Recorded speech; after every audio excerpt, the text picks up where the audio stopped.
బట్టతలతో బాధపడుతున్నారా? ఆధునితనమైన పద్ధతిలో hair transplantation చేయబడును. Face clinic, Hyderabad. నమస్తే, నేను Keshav. Welcome to Suman TV. ఆంధ్రప్రదేశ్లో ఎన్నికల హడావిడి కోలాహలం మొదలైనటువంటి నేపథ్యంలో పార్టీలు, టికెట్ల సర్దుబాట్లు, సీట్ల బదలాయింపులు ఈ అంశంపైన కూడా జోరుగా చర్చలు జరుగుతున్నటువంటి పరిస్థితి. ఆల్రెడీ అధికార పార్టీ ఒక స్పష్టత ఇచ్చేసింది. మొత్తం అసెంబ్లీ స్థానాల్లో 175కి 175 సీట్లు అనౌన్స్మెంట్ చేసేసింది. ఇక ప్రధాన ప్రతిపక్షంగా ఉన్నటువంటి తెలుగుదేశం పార్టీ తాజాగా ఇచ్చినటువంటి జాబితాతో కలుపుకొని చూస్తే సుమారుగా 139 సీట్లకి అభ్యర్థులను ప్రకటించేసినట్టు అయింది. ఇంకా తెలుగుదేశం కోటాలో ఒక 5 సీట్లు మాత్రమే పెండింగ్ ఉన్నాయి. అసలు 5 సీట్లు ఏ సీట్లు? ఇప్పుడు రిలీజ్ చేసినటువంటి జాబితాలో వివాదాస్పదమైనటువంటి నియోజకవర్గాలు మళ్ళీ ఏమైనా ఉన్నాయా? ఎందుకంటే పొత్తులో భాగంగా ఇతర పక్షాలతో సంప్రదింపులు లేకుండా సీట్లు అనౌన్స్ చేస్తున్నారనేటువంటి విమర్శ పదే పదే రావడం, కొంతమంది ఆ పార్టీల నాయకులు, పొత్తులో ఉన్నటువంటి మిత్రపక్షాల నాయకులే నేరుగా స్టేట్మెంట్లు ఇస్తాం కూడా తెలుగుదేశం పార్టీకి ఇబ్బందికరంగా మారినటువంటి పరిస్థితి. సో ఫైనల్గా మిగిలినటువంటి 5 నియోజకవర్గాల కథ ఏంటో ఒకసారి మనం పరిశీలించేటువంటి ప్రయత్నం చేద్దాం. తెలుగుదేశం పార్టీ రిలీజ్ చేసినటువంటి 3వ జాబితాని చూస్తే కనుక ఓవరాల్గా 11 సీట్లతో, అంటే మొదటి దఫా రిలీజ్ చేసినటువంటి 94 సీట్లు, ఆ తర్వాత రిలీజ్ చేసినటువంటి మిగతా సీట్లు కలుపుకొని చూస్తే కనుక ఓవరాల్గా వచ్చినటువంటి సీట్ల సంఖ్య 139కి చేరింది. సో ఇంకా తెలుగుదేశం పార్టీ ఒక 5 సీట్లకు సంబంధించినటువంటి ప్రకటన చేయాల్సినటువంటి పరిస్థితి ఉంది.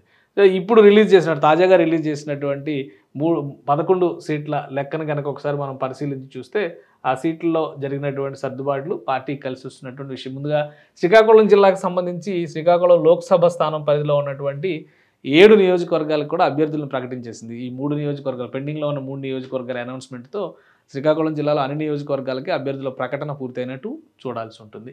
ఇక శ్రీకాకుళం జిల్లా పలాస, అంటే శ్రీకాకుళం పార్లమెంటరీ స్థానం పలాస పరిధిలో గౌతు శిరీష్కి టికెట్ కన్ఫర్మ్ చేసింది. అలానే పాతపట్నంలో మామిడి గోవిందరావుకి టికెట్ కన్ఫర్మ్ చేసింది. శ్రీకాకుళం నియోజకవర్గంలో కొండు శంకర్కి టికెట్ కన్ఫర్మ్ చేసింది. ఇక తర్వాత చూస్తే విశాఖ జిల్లాకు సంబంధించి శృంగవరపు కోటకి కోళ్ళ లలిత కుమారిని టికెట్ కేటాయించారు. కాకినాడ సిటీ అర్బన్ ఒకటే పెండింగ్ ఉంది. అక్కడ ఉన్నటువంటి నియోజకవర్గాల్లో అర్బన్ సీటు ఒకవేళ పొత్తులో భాగంగా జనసేనకు వెళుతుంది అనేటువంటి చర్చ జరిగింది. అయితే అర్బన్ సీటు తెలుగుదేశమే వనమాడి వెంకటేశ్వరరావుని అభ్యర్థిగా ప్రకటించింది. ఇక మరొక ముఖ్యమైనటువంటి నియోజకవర్గం అమలాపురం నియోజకవర్గం. ఐతాబత్తుల ఆనందరావు మాజీ ఎమ్మెల్యే, లాస్ట్ టైం కూడా తెలుగుదేశం నుంచి పోటీ చేసినటువంటి నాయకుడికి టికెట్ కేటాయించింది. వాస్తవానికి పొత్తులో భాగంగా ఇది జనసేన టికెట్ అనేటువంటి చర్చ విస్తృతంగా జరిగింది. చివరి నిమిషంలో తెలుగుదేశం పార్టీ అభ్యర్థిని ప్రకటించేసింది. ఇక బోడే ప్రసాద్కి సంబంధించి గతంలో చర్చ విస్తృతంగా జరిగింది. అక్కడ సీటు మారుస్తారు అనేటువంటి చర్చ ఎక్కువ జరిగింది. ఆ నేపథ్యంలో ఇది రాంగ్ వచ్చింది. ఎస్సీ నియోజకవర్గంలో వచ్చింది, అది రాంగ్. ఎందుకంటే అక్కడ దేవినేని ఉమా పోటీ చేయాలనుకున్నారు, అందరూ పోటీ చేయాలనుకున్నారు. ఫైనల్గా ప్రజాభిప్రాయ సేకరణ తర్వాత మళ్ళీ బోడే ప్రసాద్కే ఇది అనౌన్స్ చేసినటువంటి పరిస్థితి. ఇక విజయవాడ పార్లమెంట్ స్థానం పరిధిలో Mylavaram ticket sitting MLA YSRCP నుంచి వచ్చి జాయిన్ అయినటువంటి వసంత కృష్ణప్రసాద్కే కేటాయించింది. నరసరావుపేట సీటు బీజేపీ కోటాలో వెళ్తుందని అందరూ భావించారు. కానీ ఎందుకంటే 2014లో ఈ సీట్ నుంచి బీజేపీ అభ్యర్థి బరిలో నిలిచినటువంటి పరిస్థితి. ఇక్కడ తెలుగుదేశం అభ్యర్థిని ప్రకటించింది. డాక్టర్ చదలవాడ అరవింద్ బాబుకు టికెట్ లభించింది. ఇక చీరాల నియోజకవర్గానికి సంబంధించి మాలకొండ యాదవ్కి టికెట్ అనౌన్స్ చేశారు. సర్వేపల్లి నియోజకవర్గానికి సంబంధించి అనేక పోరాటాల తర్వాత సోమిరెడ్డి చంద్రమోహన్ రెడ్డి పేరు అనౌన్స్ అయింది. సో ఇది ఓవరాల్గా పిక్చరు. అంటే మొత్తంగా చూస్తే మొదటి దఫాలో 94 సీట్లు, ఆ తర్వాత మరొక 34 సీట్లు అనౌన్స్ చేశారు. అక్కడికి మొత్తం 128 సీట్లు టీడీపీ కోటాలో అనౌన్స్మెంట్ అయింది. పొత్తులో భాగంగా కనుక లెక్కలను మనం తీసి చూస్తే టీడీపీకి వచ్చేటువంటి సీట్ల సంఖ్య మొత్తం 144 సీట్లు లెక్కేశారు. జనసేన పార్టీకి సంబంధించి 21 సీట్లు లెక్కేశారు. అలానే బీజేపీకి సంబంధించి 10 సీట్లు లెక్కేసినటువంటి పరిస్థితి. సో ఈ 144 సీట్లలో 128 అనౌన్స్ చేసిన తర్వాత ఇప్పుడు మరొక 11 తాజాగా అనౌన్స్ చేసినటువంటి నేపథ్యంలో మొత్తం 139 సీట్లు అనౌన్స్మెంట్ అయింది.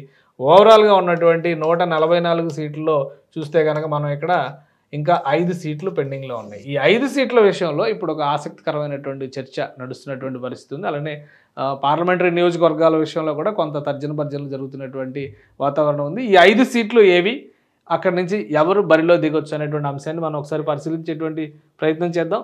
సో ఇక్కడ ఈ లెక్క నడుస్తున్నటువంటి నేపథ్యంలో 5 సీట్లు ఏంటి అనేటువంటి అంశం పైన విస్తృత చర్చ జరుగుతుంది. 5 సీట్లకి సంబంధించి దర్శి నియోజకవర్గం పేరు ఎక్కువగా వినిపిస్తుంది. తర్వాత ఆలూరు నియోజకవర్గానికి సంబంధించినటువంటి చర్చ నడుస్తుంది. ఆలూరు నియోజకవర్గం అంటే ఉమ్మడి కర్నూలు జిల్లాలో, దర్శి నియోజకవర్గం ఉమ్మడి ప్రకాశం జిల్లాలో ఉన్నటువంటిది. మరొక నియోజకవర్గం గుంతకల్లు నియోజకవర్గం, గుంతకల్లు ఉమ్మడి అనంతపురం జిల్లాలో ఉంది. అలానే అనంతపురం అర్బన్, రాజంపేట 5వ నియోజకవర్గం.